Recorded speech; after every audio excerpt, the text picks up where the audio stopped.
নমস্কার, কৃষ্ণকথা চ্যানেলে আপনাদের সকলকে স্বাগত। আজ আমরা জানব শ্রীমদ্ ভাগবত মহাপুরাণের তৃতীয় স্কন্ধের প্রথম অধ্যায়। বিষয়টি বনবাসী বিদুরের সাথে উদ্ধবের কথোপকথন। যদি কেউ শ্রীমদ্ ভাগবত মহাপুরাণ সম্পূর্ণরূপে শ্রবণ অথবা পঠন করেন তাহলে মোক্ষ লাভ করতালগত। তাই অবশ্যই ভিডিওটি দেখুন এবং চ্যানেলটিকে সাবস্ক্রাইব করুন। প্রথমে বন্দিনামি নরনারায়ণ কৃষ্ণদ্বৈপায়ন বেশ সুখদেব পরীক্ষিত বিশ্বম্বর হৈমবতী পুত্র বিঘ্ন বিনাশন। মা সরস্বতী মাগো, আমি তোমার চরণ বন্দনা করে এই পাঠ শুরু করছি। তো শ্রী সুখদেব বলেন, হে মহারাজ পরীক্ষিত, আপনি যে প্রশ্ন করেছেন তদনুরূপ প্রশ্নই পুরাকালে ধন সম্পদ পূর্ণ গৃহ ত্যাগ করে বনে প্রবিষ্ট বিদুরও মহামুনি মৈত্রকে করেছিলেন। মানে এখন যে প্রশ্ন করছো অনেক আগে সেই মহামুনি বিদুরও মৈত্র ঋষিকে সেই প্রশ্ন করেছিলেন।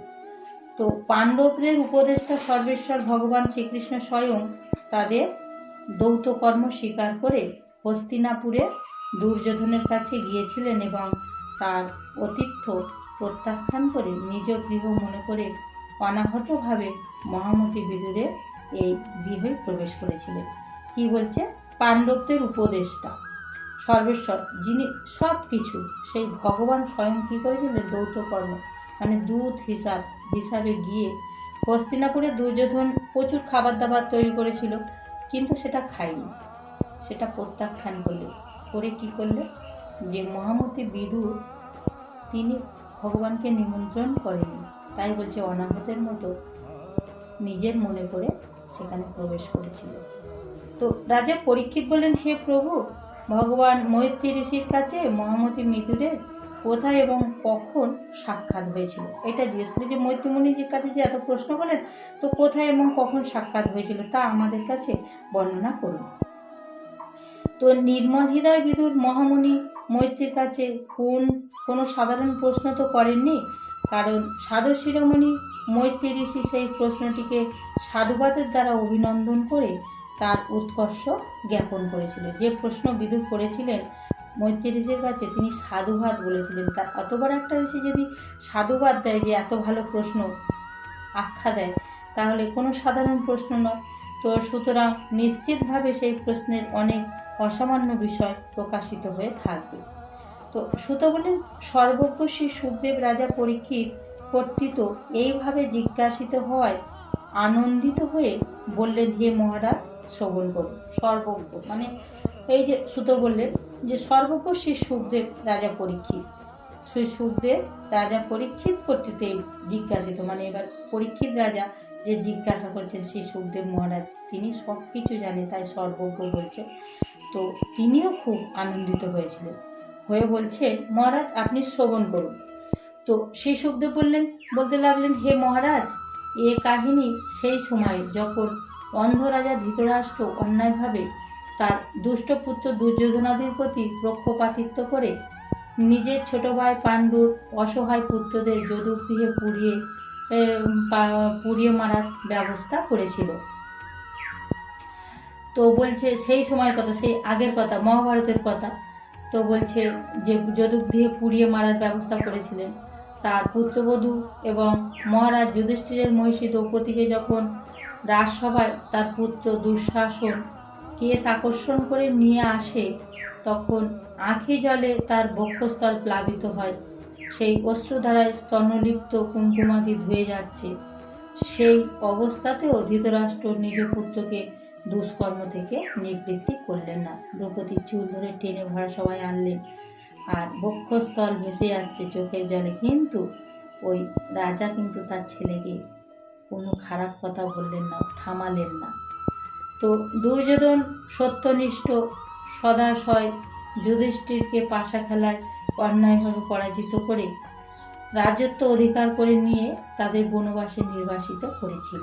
কিন্তু প্রতিজ্ঞা পালনের পর বনবাস থেকে ফিরে এসে পৈতৃক অংশ ওই দুর্যোধনের কাছে চাইলে মূর্তিমান মোহরূপী দুর্যোধন পোষণকারী ধৃতরাষ্ট্র অজাতশত্রু যুধিষ্ঠিরকে প্রাপ্য অংশ ফিরিয়ে দেননি।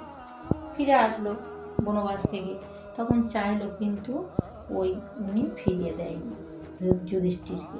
যুধিষ্ঠিরের কোনো শত্রু ছিল না, তাই বলছে অজাতশত্রু যুধিষ্ঠিরকে ফিরিয়ে দেননি।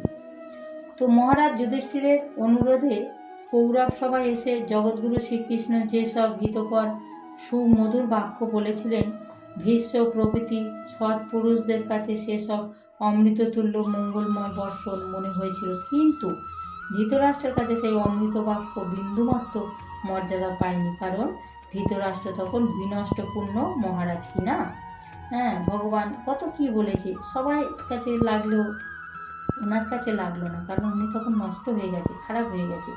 তারপর পরামর্শের জন্য আমন্ত্রিত মন্ত্রী শ্রেষ্ঠ বিদুর মন্ত্রণা গিয়ে প্রবেশ করে জ্যেষ্ঠ ভ্রাতা ধৃতরাষ্ট্রের জিজ্ঞাসার উত্তরে যে পরামর্শ দিয়েছিলেন, নীতিশাস্ত্র বিশারদ সেই মন্ত্রণাকে বিদুর নীতি নামে স্বীকৃতি দিয়েছে। বিদুর যেসব নীতি, সেটা বিদুর নীতি নামে স্বীকৃতি দিয়েছে। তো তিনি বিদুর বললেন, হে মহারাজ, অজাতশত্রু মহাত্মা যুধিষ্ঠিরকে তার প্রাপ্য পৈতৃক অংশ প্রত্যার্পণ করুন, মানে ফিরিয়ে দিন। আপনার অসহনীয় অপরাধও তিনি সহ্য করেছেন, মানে যে অপরাধ সহ্য করার নয় সেই অপরাধ সহ্য করেছেন। মহাবল ভীমরূপী কালসর্পকে আপনি ভীষণ ভয় করেন। দেখুন, সেই ভীম তার কনিষ্ঠ ভাতৃগণ সহ প্রতিশোধ নেওয়ার জন্য ক্রোধবশত দীর্ঘ নিঃশ্বাস পরিত্যাগ করছে। ভীমের খুব রাগ, ও প্রতিজ্ঞা করছে, চেষ্টা করছে শোধ নেওয়ার, কিন্তু দাদার জন্য পারছে না। তো আপনি জানেন না, ভগবান শ্রীকৃষ্ণ কুন্তিপুত্র পাণ্ডবদের আপন করে নিয়েছেন। তিনি যদুবংশীয়দের আরাধ্য দেবতা। বর্তমানে তিনি নিজ রাজধানী দ্বারকাপুরীতে অবস্থান করছেন, তথা মণ্ডলেশ্বর বিজয়ী ভূপতিদের পরাজিত করে তাদের অনুগত্য লাভ করেছেন, এবং ব্রাহ্মণ ও দেবতাগণও তারই অনুবর্তী। তো বলছে, পুত্র বুদ্ধিতে আপনি যাকে পরিপোষণ করছেন, যার তালে তাল মিলিয়ে আপনি দিন যাপন করছেন পুত্র বলে ভেবে, সেই দুর্যোধনের রূপে তো মূর্তিমান অনর্থ আপনার ঘরে ঢুকে বসে আছে। ও তার পুত্র নয়, ও অনর্থ, তো আপনার ঘরেই বাসা বেঁধেছে। সে তো সাক্ষাৎ কৃষ্ণ বিদ্বেষী। এরই জন্য আপনি ভগবান শ্রীকৃষ্ণেরও পরাঙ্মুখ হয়ে হতশ্রী হয়ে যাচ্ছেন। এত খারাপ ছেলে, তার পক্ষপাতিত্ব করছো, তো তাহলে তো কৃষ্ণ আপনারও মানে দিকে মুখ ফিরিয়ে নিয়েছে। তো অতএব বংশের মঙ্গলের জন্য এই কুলঙ্গার দুর্যোধনকে শীঘ্র পরিত্যাগ করুন।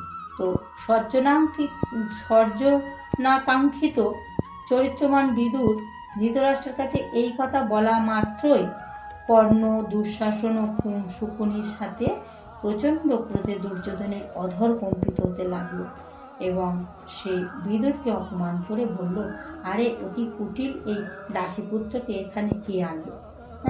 কর্ণ টর্ণ ওরা তো সব একবার দুর্যোধনের সঙ্গে আছে, শকুনি টুকুনি। তো যখনই এইটা বলল, তখন একবারে টুকু কাঁপিয়ে একবারে দুর্যোধন বলছে, এই দাসীপুত্রকে এখানে কে আনলো? এ তো যার অন্যে প্রতিপালিত হচ্ছে, তারই বিরুদ্ধচরণ করে শত্রুপক্ষের মঙ্গল চিন্তায় ব্যস্ত হয়ে রয়েছে। অর্থাৎ একে শুধুমাত্র প্রাণে না মেরে নগর থেকে অবিলম্বে দূর করে দাও। তো জ্যেষ্ঠ ভ্রাতা ধৃতরাষ্ট্রের সামনে কর্ণকুহর প্রবিষ্ট বাণের মতো তীব্র যন্ত্রণাদায়ক এইরূপ তিরস্কার বাক্য দ্বারা মর্মাহত হয়েও ঈশ্বরের বিশ্বমোহিনী মায়া মোহকে প্রবল মনে করে, অর্থাৎ এই দুর্ব্যবহারকে ঈশ্বর ইচ্ছা মনে করে, মনের দুঃখকে সংযত করে নিজের ধনুকখানি সেই রাজপুরীর দরজায় ছেড়ে দিয়ে বিদুর স্বেচ্ছায় হস্তিনাপুর ছেড়ে চলে গেলেন। এত খারাপ কথা বলল, কিন্তু দাদা কিছু বলল না। তো মর্মাহত হলেন তিনি একেবারে। কর্ণকুহারে প্রবিষ্ট করলো, কানের মধ্যে দিয়ে যেন তীব্র বাণের মতো প্রবিষ্ট মানে প্রবেশ করলো, ঢুকলো আর কি কথাটা। আর কি বলছে, দুঃখে সংযত হয়ে নিজের ধনুকখানি কি করলো, দরজায় ছেড়ে দিয়ে তিনি হস্তিনাপুর ছেড়ে চলে গেলেন। মহাপুণ্য ফলে কৌরবগণ বিদুরের মতো মহাত্মাকে তাদের বংশে লাভ করেছিলেন। অনেক পুণ্য হলে তবে এই মহাত্মা বিদুরকে পাওয়া যায়। তিনি হস্তিনাপুর ছেড়ে পৃথিবীতে যে সকল পুণ্যক্ষেত্র তীর্থপদ অনন্ত মূর্তি ভগবান অনন্ত রূপের অবস্থান করছেন, সেই সব পুণ্যস্থানে পুণ্য অর্জনের ইচ্ছায় পরিভ্রমণ করতে লাগলেন। ভগবান যেখানে যেখানে তীর্থরূপে আছে, তো ভগবানের অনন্ত মূর্তি দ্বারা সমলঙ্কৃত তীর্থসমীয় নগর, পবিত্র বন, পর্বত, নিকুঞ্জ এবং পাপরূপ পঙ্কহীন সলিল যুক্ত নদী, সরোবর প্রভৃতি স্থানে তিনি একলা ভ্রমণ করতে লাগলেন। কি বলছে? ভগবানের অনন্ত মূর্তি দ্বারা সম অলঙ্কৃত, মানে তীর্থসময়, মানে একদম ভগবানের মতো অলঙ্কৃত সুন্দর তীর্থ হয়েছে ভগবানের মূর্তি যেখানে যেখানে আছে, সেই সব পবিত্র বন, নিকুঞ্জ, যেসব জল মানে নদী, সরোবর পবিত্র, সেই সব জায়গায় একলা একলা ভ্রমণ করছেন তিনি। অবধূত বেশে তাপস জনচিত বলকল অজিন প্রভৃতি ধারণ করে স্বচ্ছন্দে পৃথিবী পরিভ্রমণ করতে লাগলেন, যাতে তার আত্মীয় স্বজনেরা তাকে দেখলে চিনতে না পারে, মানে বেশভূষা পাল্টে ফেলেছে যাতে কাউকে চেনা দেবে না। তো দেহের মার্জনাদি সংস্কার তিনি বর্জন করেছিলেন। পবিত্র ও অনায়াসলভ্য জীবিকা অবলম্বন করে সাধারণ ভোজন প্রীতি, তিনি বলছে প্রতি তীর্থে স্নান, ভূমি শয়ন এবং শিহরির প্রীতিজনক ব্রত সকল পালন করতে লাগলেন। যা সহজে পাওয়া যায় তাই খাচ্ছে, পবিত্র খাবার খাচ্ছে, আর সহজেই ভগবানের মানে খুশি করা যায় সেই সব কাজ করছে, তীর্থ স্নান করছে, ভূমিশয্যায় মাটিতে শুয়ে থাকছে, এইভাবে তিনি একেবারে মানে সমস্ত তীর্থ ভ্রমণ করছে। তো বলছে এইভাবে সমগ্র ভারতবর্ষ ভ্রমণ করতে করতে কালক্রমে যখন বিদুর প্রভাস তীর্থে গিয়ে পৌঁছালেন, ততদিনে ভগবান শ্রীকৃষ্ণের অসহায়তা মহারাজ যুধিষ্ঠির সমগ্র ভূমণ্ডল একত্রে, বলছে ভগবান শ্রীকৃষ্ণের সহায়তায় মহারাজ যুধিষ্ঠির সমগ্র ভূমণ্ডলে একচ্ছত্র আধিপত্য স্থাপন করে পৃথিবী শাসন করছিলেন। ততদিনে যতদিন পৌঁছালেন ততদিনে একবারে যুদ্ধ হয়ে যুধিষ্ঠির রাজা হয়ে গেছে, সমস্ত পৃথিবী শাসন করছে। সেখানে এসে তার কৌরব আত্মীয় স্বজনদের বিনাশের সংবাদ জানতে পারলেন, সে যুদ্ধে সব মরে গেছে। যেভাবে বাঁশবনে বাঁশের পরস্পর ঘর্ষণে আগুন জ্বলে ওঠে, সমগ্র বাঁশবনটা ভস্মীভূত হয়ে যায়, সেইভাবে আত্মীয় স্বজনগণ নিজেদের মধ্যে ঝগড়া বিবাদের ফলে নিজেরা বিনাশ প্রাপ্ত হয়েছে। এই খবর শুনে তিনি মৌন ভাব অবলম্বন করে শোক সন্তপ্ত হৃদয়ে সরস্বতী নদীর তীরে গমন করলেন। যে সবাই মরে গেছে, বাঁশবনে বাঁশে বাঁশে ঘর্ষণ লাগলে যেগুলো আগুন জ্বলে সব ভস্মীভূত হয়ে যায়, ঠিক এইরকম নিজেরা নিজেদের মধ্যে শেষ করে দিয়েছে। এইটা শুনে শোকে সন্তপ্ত হলে শোক বাড়ল ওনার, আর মৌন মানে মুখে আর কোনো কথা বললেন না, সরস্বতী নদীর তীরে গমন করলেন। সেই সরস্বতী নদীর তীরে তিনি মৃত্যুত, উষণা, মনু, পৃথ্য, অগ্নি, অসিত, বায়ু, সুদাস, গুহ এবং সাধ্যদেবীর নামে প্রসিদ্ধ 11টি তীর্থে যথাবিধি স্নানাদি করলেন। 11টা তীর্থ আছে, মানে 11 তীর্থ আছে, যথাবিধি স্নানাদি করলেন। এছাড়া ওই সরস্বতী তীরে দেবতা ও ব্রাহ্মণদের দ্বারা সংস্থাপিত এবং শিখরে সুদর্শন চক্রের চিহ্নযুক্ত ভগবান বিষ্ণু এবং অন্যান্য দেবতাদের মন্দির ছিল। এবং দর্শন মাত্রেই ভগবান শ্রীকৃষ্ণের স্মরণ হয়, সেই সকলও দর্শন করলেন। সেই সব দর্শন করলে ভগবানের স্মরণ হয়, সেই সব দর্শন করলেন। তারপর সেখান থেকে ধনধান্য সমৃদ্ধ সৌরাষ্ট্র, সৌবীর, মৎস্য এবং কুরুজ জঙ্গলাদি দেশ ভ্রমণ করে কালক্রমে যখন যমুনার তীরে এসে পৌঁছালেন, তখন সেখানে তিনি পরম ভাগবত উদ্ধবের সাক্ষাৎ লাভ করলেন। এই প্রভাস ক্ষেত্র থেকে এইসব পাল্টে পাল্টে যখন এলে যমুনা, সেই সময় তিনি ওই যিশুর সাথে দেখা হলো। তো বললে সাক্ষাৎ লাভ হলো। তো উদ্ধব ছিলেন বাসুদেবের একান্ত অনুচর, শান্ত স্বভাব। তিনি পূর্বে বৃহস্পতির নিকট শিষ্যত্ব গ্রহণ করে নীতিশাস্ত্র শিক্ষা করেছিলেন। বিদুর প্রীতি সহকারে গভীর আলিঙ্গনপূর্বক তার কাছে শ্রীকৃষ্ণের আশ্রিত আত্মীয় স্বজনগণের কুশল সংবাদ জিজ্ঞাসা করলেন। তো বলছে বিদুর বললেন, হে উদ্ধব, পুরাণ পুরুষ বলরাম ও শ্রীকৃষ্ণ স্বীয় নাভি কমলোদ্ভূত ব্রহ্মার প্রার্থনায় এই পৃথিবীতে অবতীর্ণ হয়ে জগতের অশেষ কল্যাণ সাধনপূর্বক সকলকে আনন্দ দান করে এখন শ্রী বসুদেবের গৃহে কুশলে আছেন তো? বিদুর জিজ্ঞাসা করছে উদ্ধবকে।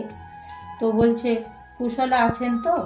তো হে প্রিয়, পিতা যেমন পুত্রকে অভিলাষিত অর্থাদি দান করেন, সেই রকম যে বসুদেব উদারতা গুণে ভগিনীপতিদের তৃপ্তি বিধান করে ভগিনীদের মানে কুন্তী প্রভৃতিদের নানা রকম অভিলাষিত অর্থাদি দান করতেন। পুরু বংশীয়দের পরম বান্ধব আমাদের পূজনীয় ভগিনীপতি সেই বসুদেব সুখে আছেন তো? মানে পিতা যেমন দেয় দাদাও তেমন দিত কুন্তীদের সব বোনেদের। তাই বলছে সেই আমাদের ভগ্নিপতি সুখে আছেন তো? হে বন্ধু, পূর্বজন্মে যিনি কামদেব ছিলেন এবং রুক্মিণী ব্রাহ্মণদের আরাধনা করে শ্রীকৃষ্ণের থেকে যাকে পুত্ররূপে পেয়েছিলেন, সেই যাদব সেনাপতি প্রদ্যুম্ন ভালো আছেন তো? প্রদ্যুম্ন আগে কামদেব ছিলেন, বশীভূত হওয়ার পরে আবার রুক্মিণী আর ভগবানের দেহ থেকে প্রদ্যুম্ন রূপে লাভ হয়েছে, জন্ম নিয়েছে। তো বলছে সে ভালো আছে তো? তো বলছে হে উদ্ধব, যিনি নিজের রাজ সিংহাসন লাভের আশা সম্পূর্ণ পরিত্যাগ করে থাকলেও স্বয়ং কমললোচন শ্রীকৃষ্ণ যাকে স্বরাজ্যে অভিষিক্ত করেছেন, সাত্যবৃষ্ণি ভোজ ও দশস বংশীয় যাদবদের অধিপতি সেই মহারাজ উগ্রসেন সুখে আছেন তো? কৃষ্ণের বাবা উগ্রসেন। তো বলছে হে সৌম্য, এই কৃষ্ণের বাবা ওই কংসের বাবা উগ্রসেন বলছে সুখে আছেন তো? তো বলছে হে সৌম্য, নিজ পিতা শ্রীকৃষ্ণের সমতুল্য রথীদের অগ্রগণ্য শ্রীকৃষ্ণ তনয় শাম্ভ, যিনি এই জন্মে ব্রতপরায়ণা জাম্ববতীর গর্ভে জন্ম লাভ করেছেন এবং যিনি জন্মান্তরের গুহ অর্থাৎ কার্তিকেয় রূপে ভাগবতী পার্বতীর গর্ভে স্থান পেয়েছিলেন, তিনি ভালো আছেন তো?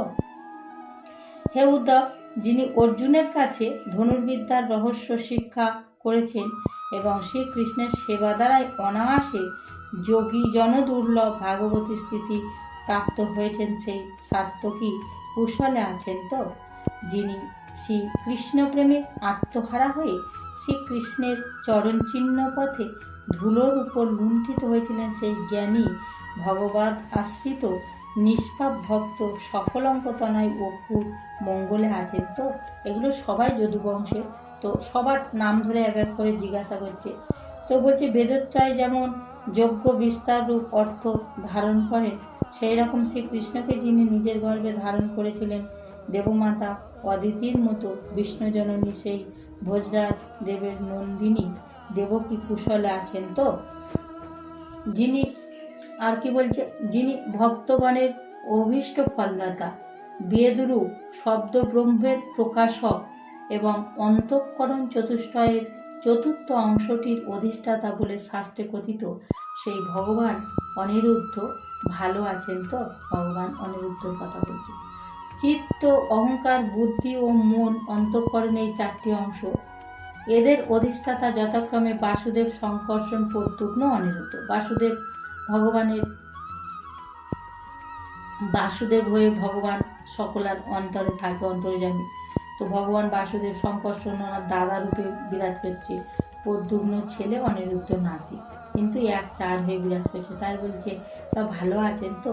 তো বলছে হে সৌনভাব উদ্ধব, হৃদিক সত্যভামার পুত্র চারুদেষ্ণ এবং গদ প্রভৃতি অন্যান্য যারা একাগ্রচিত্তে দেহ ও আত্মার অধিদেবতা স্বরূপ শ্রীকৃষ্ণের অনুবর্তন করে থাকেন, শ্রীকৃষ্ণের সেই সন্তানগণের কুশল তো? মানে আরও সবাই প্রচুর শ্রীকৃষ্ণের সন্তান ছিল, সবাই কুশলে আছে তো? তো বলছে ময়দানব নির্মিত সভায় যার জয় পরম্পরালব্ধ সাম্রাজ্য লক্ষ্মী দেখে দুর্যোধন পরিতপ্ত হয়েছিলেন, সেই ধর্মরাজ যুধিষ্ঠির নিজের দুই বাহুস্বরূপ অর্জুন ও শ্রীকৃষ্ণের সহায়তায় ধর্মপথে থেকে ধর্মের মর্যাদা রক্ষা করছেন তো? আর বলছে যে তো যুদ্ধ হয়েছে, সবাই মরে গেছে, তাহলে যুধিষ্ঠির ওই ধর্মপথে থেকে দুই ভাইকে নিয়ে মানে ঠিকঠাক ধর্ম মর্যাদা রক্ষা করছেন, মানে ঠিকঠাক রাজত্ব চালাচ্ছেন কিনা বলছে। তো বলছে অপরাধীদের প্রতি অতীব অসহিষ্ণু ভীম সর্বতুল্যা দীর্ঘ সঞ্চিত ক্রোধ পরিত্যাগ করেছেন তো? সর্পের মতন সমস্ত রাগ ছিল ভীমের, তো বলছে সে সেটা পরিত্যাগ করেছে। গদা যুদ্ধের সময় তিনি যখন নতুন নতুন প্রণালী অবলম্বন করতেন, তখন তার পদাঘাত রণভূমি সহ্য করতে পারত না। আত্মগোপনের ছলে কিরাত বেশধারী প্রচ্ছন্ন মহাদেব, যার সরাজালে আচ্ছন্ন হয়ে তার প্রতি সন্তুষ্ট হয়েছিলেন, সেই রথী এবং যুথপতিদের গৌরব বর্ধনকারী গান্ডীবধারী অর্জুনের কুশল, তো অর্জুনের কথা বলছে, এখন তো তার সব শত্রুরা নিশ্চয়ই স্তব্ধ হয়ে গেছে। হে উদ্ধব, চোখের পাতা যেমন চোখকে রক্ষা করে, সেই রকম কুন্তিপুত্র যুধিষ্ঠির, ভীম বা অর্জুন যাদের সর্বদা রক্ষা করেছেন এবং কুন্তিও যাদের লালন পালন করেছেন, সেই মাদ্রি যমজ পুত্রদয় নকুল সহদেবের মঙ্গল তো, ভাইরা সবসময় তাদের রক্ষা করে, তাই বলছে মঙ্গল তো। গরু যেমন ইন্দ্রের মুখ থেকে অমৃত কেড়ে এনেছিলেন, তেমনি এই দুই ভাই যুদ্ধক্ষেত্রে শত্রু দুর্যোধনের হাত থেকে নিজেদের পৈতৃক রাজ্য ছিনিয়ে নিয়ে আনন্দে ক্রীড়া করছেন তো, মানে 18 দিনের যুদ্ধের পরে, তাই বলছে আনন্দে ক্রীড়া করছেন তো। আহা, বেচারি কুন্তি তো রাজর্ষিদের রাজর্ষি শ্রেষ্ঠ পাণ্ডুর বিয়োগের মৃতপ্রায় হয়েও শুধু এই বালকদের জন্যই প্রাণ ধারণ করেছিলেন। রথিশ্রেষ্ঠ মহারাজ পাণ্ডু এমন অদ্বিতীয় এক বীর ছিলেন যে তিনি কেবলমাত্র একটি ধনুক দিয়ে চতুর্দিক জয় করেছিলেন। পাণ্ডু কুন্তির স্বামী ছিলেন, তো বলছে যে শুধু ধনুক দিয়েই চারিদিক জয় করে ফেলেছে রথিশ্রেষ্ঠ। হে উদ্ধব, যিনি পাণ্ডুপুত্রের অনিষ্টচারণ করে পরলোকগত কনিষ্ঠ ভ্রাতা পাণ্ডুর প্রতি শত্রুতা করছেন এবং সর্বদা নিজ পুত্রদের মতানুবর্তী হয়ে তার হিতাকাঙ্ক্ষী আমাকে পর্যন্ত রাজ্যের বাইরে নির্বাসন দিয়েছেন, সেই অধপতিত জ্যেষ্ঠ ভ্রাতা ধৃতরাষ্ট্রের জন্য আমার বড়ই দুঃখ হচ্ছে। যে ভাই মরে গেছে, তার ছেলেদের সঙ্গে খারাপ ব্যবহার করছে, আমি তার হিতাকাঙ্ক্ষী আমাকেও বার করে দিল, তার জন্য আমার কষ্ট হচ্ছে, দুঃখ বোধ হচ্ছে। কিন্তু তবুও হে উদ্ধব, তার জন্য আমার কোনো আশ্চর্য বোধ নেই। জগৎ বিধাতা শ্রীকৃষ্ণই মানুষের মতো মনুষ্য লীলা করে মানুষের চিত্তবৃত্তিকে নানাভাবে বিক্ষিপ্ত করেন। তার অসীম কৃপায় আমি তার মহিমা বুঝতে পেরে অন্যের অলক্ষ্যে সানন্দে ভ্রমণ করে চলেছি। ভগবান কৃপা করেছে বলে এটা সম্ভব হয়েছে। অপরাধ করা মাত্র তৎক্ষণাৎ ভগবান তার নিগ্রহ করতে সমর্থ হলেও ধন জন বিদ্যার মধ্যে প্রমত্ত এবং সৈন্য গর্ভে বারবার পৃথিবী নিপরণকারী রাজাদের একসঙ্গে বিনাশ এবং শরণাগতের দুঃখ দূর করার জন্যই তিনি দুর্যোধনাদি কৌরবগণের অপরাধ পুনঃ পুনঃ সহ্য করেছেন। মানে ইচ্ছা করলে সঙ্গে সঙ্গে মেরে দিতে পারত, কিন্তু দেয়নি, পুনঃ পুনঃ সহ্য করে সবাইকে একসঙ্গে তিনি মেরেছেন এই যুদ্ধে। তো বলছে হে উদ্ধব, ভগবান শ্রীকৃষ্ণ জন্ম ও কর্মরহিত, তবু দুষ্টের দমনের জন্য এবং জীবগণের তার প্রতি আকৃষ্ট করে শুভ কর্মের রুচি উৎপাদনের জন্য তিনি জন্মগ্রহণ করেন এবং লীলাদি কর্ম করতে পবিত্র হন। তার কিছুই নেই, কিন্তু ভক্তের জন্য তিনি দেহ ধারণ করেন, লীলা করেন, জন্মগ্রহণ করেন। তো না হলে ভগবানের কথা তো দূরে থাক, ত্রিগুণাতীত অবস্থায় স্থিত মুক্ত কোনো জীবই কর্মাধীন দেহ ধারণ করেন না। অর্থাৎ হে বন্ধু, অজন্মা হয়েও যিনি শরণাগত লোকপাল বৃন্দ এবং অনুগত ভক্তদের প্রয়োজন বা হিত সাধনের জন্য যদুকুলে জন্মগ্রহণ করেছেন, সেই পবিত্র কীর্তি শ্রীহরির লীলা বৃত্তান্ত এবারে বর্ণনা করব। আজ আমি এখানে আমার পাঠ রাখলাম। ওম নমো ভগবতে বাসুদেবায়। ওম নমো ভগবতে বাসুদেবায়। ওম নমো ভগবতে বাসুদেবায়।